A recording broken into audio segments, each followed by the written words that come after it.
Coucou tout le monde, c'est Laetitia d'Arcane du Zodiaque et je vous emmène dans les énergies astrales de la semaine du 21 octobre 2024. C'est maintenant.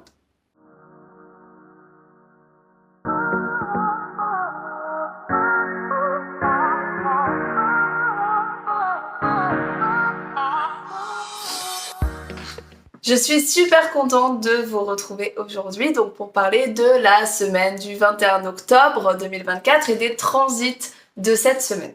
Si vous m'avez déjà regardé, vous le savez, j'utilise que les transits exacts. Donc les transits dont je vais parler, c'est au moment où ils sont complètement exacts, donc au même degré. Mais bien entendu, nous ressentons souvent les énergies un petit peu avant et un petit peu après les transits. Donc, ce que je dis pour un jour n'est pas valable que pour ce jour-là, c'est valable pour les jours d'avant et les jours d'après. Mais avant de commencer, n'hésitez pas à vous abonner à ma chaîne si mon contenu vous plaît. N'hésitez pas aussi à me laisser des commentaires sur comment ça se passe pour vous, comment vous ressentez ces transits. On commence tout de suite avec le mardi directement, puisque le lundi il n'y a pas de transit exact. Donc on va partir directement sur le mardi 22 octobre. En ce mardi 22 octobre, c'est un gros transit, mais qui va pas durer très longtemps. C'est le carré entre le Soleil et Pluton. Alors, je dis que ça va pas durer longtemps, mais en même temps, on va rester un petit peu dans ces mêmes vibes, puisque le lendemain, le Soleil va rentrer dans le signe du Scorpion, et vous le savez, le signe du Scorpion est le signe qui est relié à Pluton. Et donc, on va rester un petit peu quand même dans les mêmes énergies.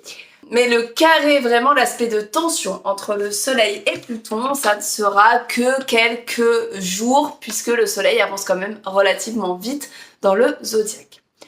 Alors, de quoi ça nous parle ce Soleil carré Pluton? Eh bien, tout simplement d'introspection déjà, pour changer. Donc là, il va nous aider, ce Soleil carré Pluton, à changer des choses. Puisque vous le savez, Pluton est la planète de la transformation et du changement. Donc ici, Pluton va nous pousser à regarder un petit peu ce qui ne va pas pour nous en ce moment et à mettre le pied à l'étrier pour changer des trucs, pour être vraiment acteur de notre transformation. Le Soleil, c'est notre énergie vitale, notre essence, c'est nous. Et du coup, le Pluton, avec le carré, il va nous pousser à changer des choses dans notre façon de vivre et notre façon d'être. Donc là, il pourrait, ce carré, nous amener des petites tensions. Alors des tensions soit internes, soit externes, dans le sens où des événements extérieurs pourraient nous amener à travailler sur des choses que nous n'avons pas réglées de manière interne. Puisque vous le savez, le monde extérieur et les autres sont le miroir de ce qui ne fonctionne pas chez nous, de ce qu'on n'a pas encore réglé et des blessures qui ne sont pas cicatrisées. Et donc là, Pluton, il va nous mettre un petit coup de pouce.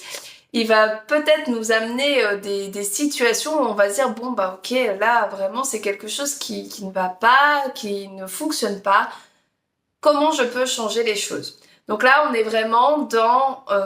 alors, on reste encore un petit peu dans l'introspection, mais on va commencer à rentrer quand même dans une phase active, dans une phase d'action. Avec toute la période d'éclipse qu'on a eue juste avant, on était vraiment amené à regarder un petit peu en nous qu'est-ce qu'on avait envie de changer, qu'est-ce qu'on avait envie de faire mieux, qu'est-ce qu'on avait envie de transformer. C'est quand même aussi ça l'énergie des éclipses, hein, c'est très proche de l'énergie de Pluton. Et ici, la période des éclipses se termine, donc on est quand même dans une énergie un peu plus légère, un peu plus tranquille. En plus, on l'avait vu, Vénus est rentrée en Sagittaire, donc c'est quelque chose de quand même plus fluide. Mais par contre, on est quand même dans une énergie où il va falloir changer des trucs et on n'aura pas forcément le choix. Donc c'est pas forcément des choses horribles qui vont se passer pour nous faire prendre conscience d'eux, mais il y a peut-être voilà, des petites choses qui vont appuyer un peu là où ça fait mal pour nous pousser à embrasser ce changement. Ensuite, le mercredi, je l'ai dit juste avant, le Soleil va rentrer en Scorpion. Donc le Soleil qui rentre en Scorpion, alors là, ça va nous pousser vraiment à regarder un petit peu en profondeur en nous-mêmes, à essayer de voir un petit peu ce qui pourrait être transformé. Le Scorpion, c'est vraiment le signe de la transformation. C'est un signe d'ailleurs dans notre thème. La maison où tombe ce signe, bah, ça va être la maison qui va avoir besoin de plus de changements, où il va falloir vraiment essayer de se concentrer et de travailler pour changer des trucs. Et donc là, le soleil qui rentre en Scorpion, bah, on doit un petit peu se focaliser sur nous-mêmes et voir un petit peu ce qui peut changer chez nous, ce qu'il y a à modifier pour être un peu plus aligné avec nous-mêmes. Ce soleil en Scorpion, bah, il va être particulièrement fort pour les personnes qui sont bien sûr nées dans le signe du Scorpion, ou qui ont des placements en Scorpion bien sûr, hein, parce que le soleil va venir mettre en lumière ces placements. Donc si vous avez des placements un petit peu compliqués, du genre, je sais pas moi, une lune en Scorpion mais qui est très mal aspectée, bah là ça va être le moment où ça va être de nouveau mis en lumière, et donc potentiellement il peut y avoir des choses qui remontent, des choses à régler un peu, qui vont être un peu plus obvious que d'habitude. Par contre, a contrario, si vous avez des placements en Scorpion et qui sont ultra bien aspectés, bah ça met en lumière aussi ça, donc ça met en lumière aussi des trucs un peu plus sympas et un peu plus faciles. Le soleil en Scorpion, il va donc, comme il rentre en Scorpion, se retrouver en carré avec les signes du Lion et du Verseau, qui sont les deux autres signes fixes.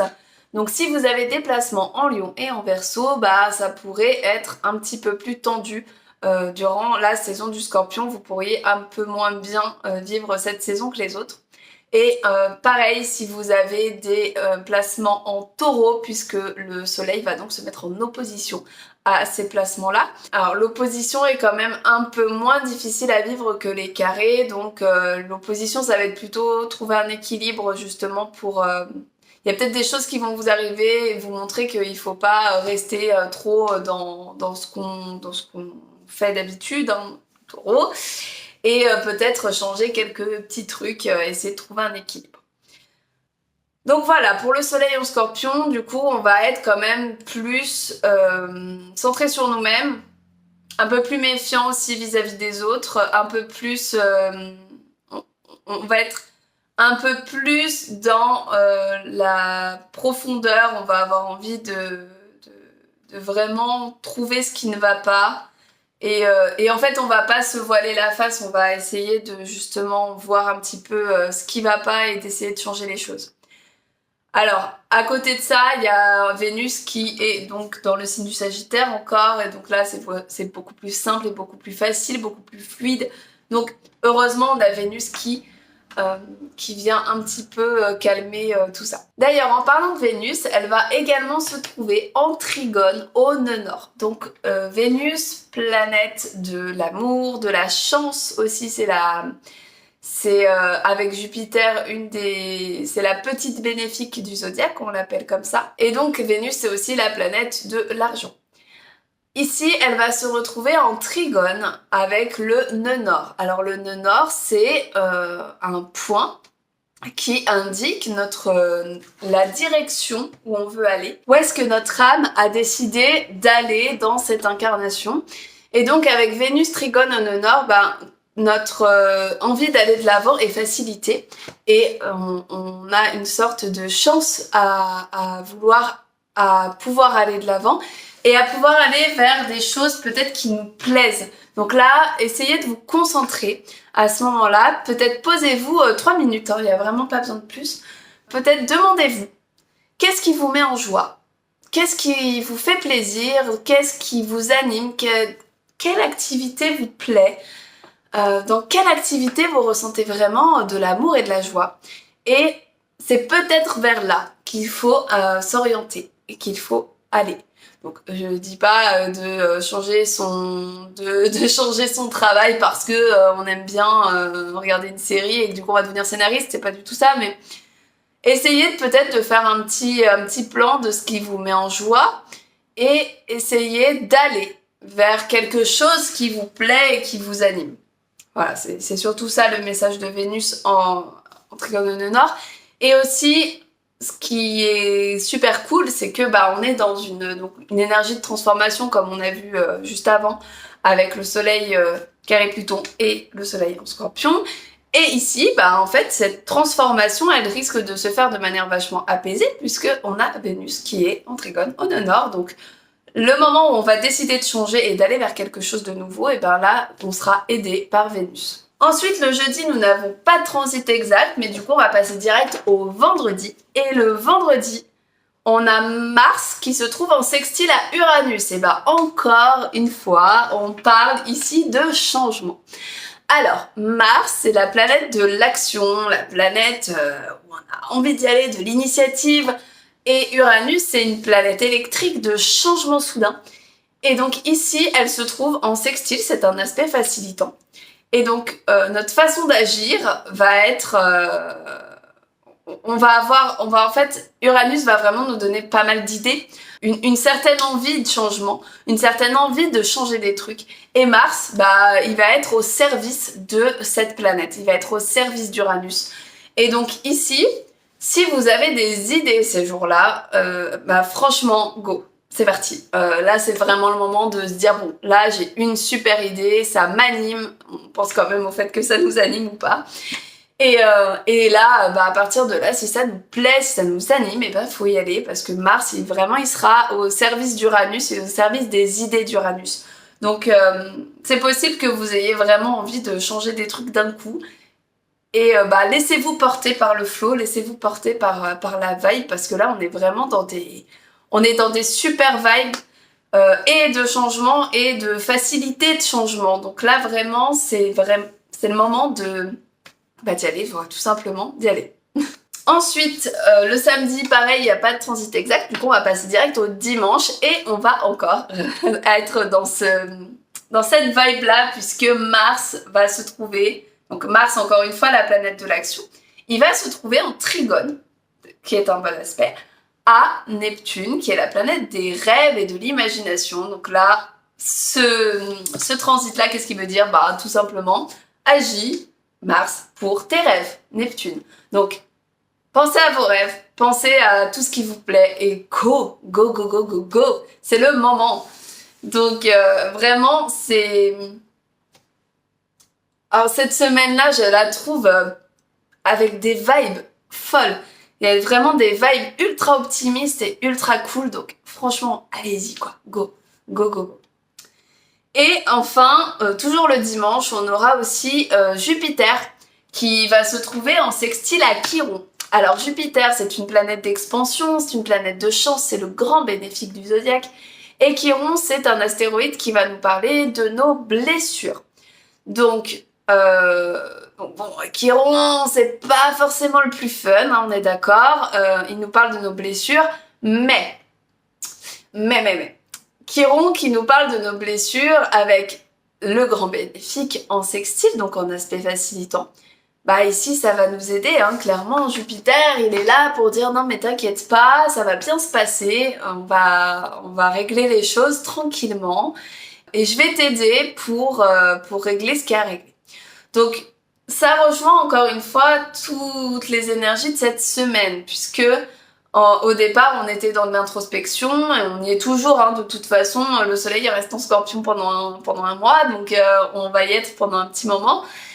Et bah là, Jupiter, il va peut-être gentiment, vraiment gentiment, là, ça va pas être un événement horrible qui va se passer, hein, clairement pas, mais il va peut-être nous dire « Hey, regarde, t'as ça là à régler, attends, tu vas voir, je vais t'aider. » Il y a une vibe de, bon bah, tu t'essayes de te rendre compte de ce qui se passe chez toi et attends, on va essayer de le régler ensemble. Donc, on est vraiment dans une bonne vibe, je trouve, avec ce Jupiter sextile Chiron, ça va nous aider. Donc, si ceux qui ont envie de bosser sur eux, bah là, c'est vraiment la semaine pour ça et la semaine pour réfléchir un petit peu à qu'est-ce que j'aimerais améliorer dans ma vie et qu'est-ce que je dois faire pour améliorer les choses. Parce que bien entendu, les planètes sont là, les énergies sont là, mais si on n'agit pas, il se passe rien. C'est pour ça que souvent, enfin ça arrive souvent que des personnes disent « Oh, bah, moi, je ressens rien, la pleine lune, je sens pas, etc. » Bah oui, c'est sûr que si on fait pas attention, si on n'agit pas aussi pour les choses, parce que si il se passe des trucs mais qu'on fait rien de ces choses-là, il se passera jamais rien. Donc là, on est dans des bonnes énergies. Par contre, ça va être à vous d'initier les choses. Vous êtes acteur de votre vie, donc c'est à vous de dire bon ok, les énergies sont là. Alors, je me pose, je fais ça. Qu'est-ce que j'ai envie de changer? Qu'est-ce qui m'anime? Qu'est-ce que j'ai envie de devenir? Quelle est la personne que j'ai envie d'être? Et c'est parti, let's go. Voilà, j'espère que cette vidéo vous aura plu. En tout cas, moi j'étais très contente de la tourner parce que vraiment ça fait plaisir d'avoir des bonnes énergies comme ça. Et je vous retrouve la semaine prochaine, bien entendu, pour une nouvelle analyse des énergies astro. Bye bye, à bientôt.